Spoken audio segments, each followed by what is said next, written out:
Pernah nggak sih kamu lihat seseorang yang kelihatannya biasa aja, tapi kok bisa menarik perhatian banyak wanita? Bukan karena dia paling kaya, bukan juga paling tampan, tapi ada sesuatu yang ngena.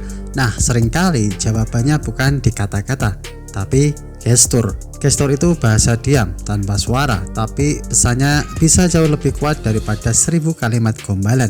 Bayangin gini, dua pria masuk ke ruangan, yang satu duduk sambil membungkuk, main HP, baunya turun, kontak mata minim. Yang satu lagi masuk dengan langkah santai, bahu tegak, sesekali senyum ringan, dan matanya hadir di ruangan itu. Kira-kira siapa yang lebih menarik perhatian? Jawabannya hampir pasti yang kedua. Dan menariknya, dia belum ngomong apa-apa. Itulah kekuatan gestur.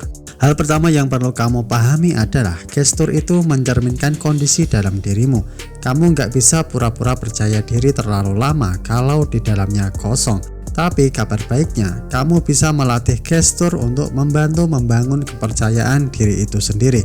Mulai dari yang simpel, postur tubuh. Pria yang berdiri tegak, bahu terbuka, dan kepala sejajar secara tidak sadar memberi sinyal, gue nyaman dengan diri sendiri. Ini bukan soal sok gagah, tapi soal nyaman. Wanita sangat peka terhadap hal ini.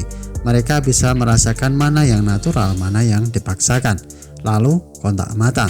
Kontak mata yang baik itu bukan melotot kayak mau duel, tapi juga bukan menghindar terus kayak lagi punya hutang.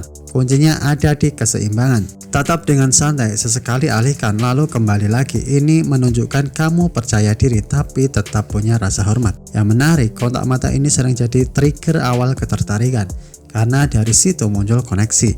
Selanjutnya, senyum. Senyum itu underrated banget. Banyak pria berpikir harus terlihat cool dengan wajah datar. Padahal, senyum tipis yang tulus justru jauh lebih menarik. Senyum itu memberi kesan hangat, amah, dan approachable. Ingat, wanita itu bukan cuma tertarik pada pria yang kuat, tapi juga pada pria yang membuat mereka merasa nyaman. Nah, sekarang kita masuk ke gestur yang sering dilupakan, gerakan tangan. Pria yang terlalu kaku biasanya terlihat tegang, tapi yang terlalu banyak gerak juga bisa terlihat tidak stabil. Jadi, gunakan tangan secukupnya saat berbicara. Gerakan kecil yang natural bisa membuat kamu terlihat lebih hidup dan ekspresif. Dan satu lagi yang penting, pace atau tempo gerakan. Orang yang terburu-buru gerakannya cepat, sering terlihat gelisah, sementara orang yang tenang gerakannya cenderung lebih lambat dan terkontrol. Ini memberi kesan bahwa dia punya kendali atas dirinya sendiri. Dan percaya atau tidak, ketenangan itu sangat menarik. Sekarang kita bahas hal yang sering tidak disadari, ruang personal. Pria yang paham gestur tahu kapan harus mendekat, kapan harus memberi jarak. Jangan terlalu cepat masuk ke zona nyaman seseorang, tapi juga jangan terlalu jauh sampai terasa dingin. Ini seperti tarian halus, ada ritmenya. Kalau kamu bisa membaca respon lawan bicara, kamu akan tahu kapan dia nyaman dan kapan tidak. Terakhir, gestur yang paling kuat adalah kehadiran. Kehadiran itu bukan soal fisik doang, tapi soal fokus. Saat kamu benar-benar mendengar, benar-benar hadir dalam interaksi, itu terasa. Wanita itu merasakan apakah kamu benar-benar tertarik atau cuma sekedar lewat.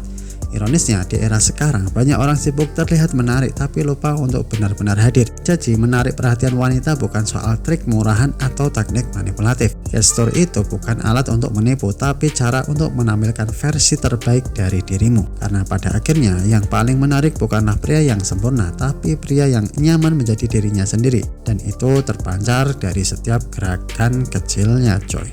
Sekian untuk video kali ini, tetap semangat.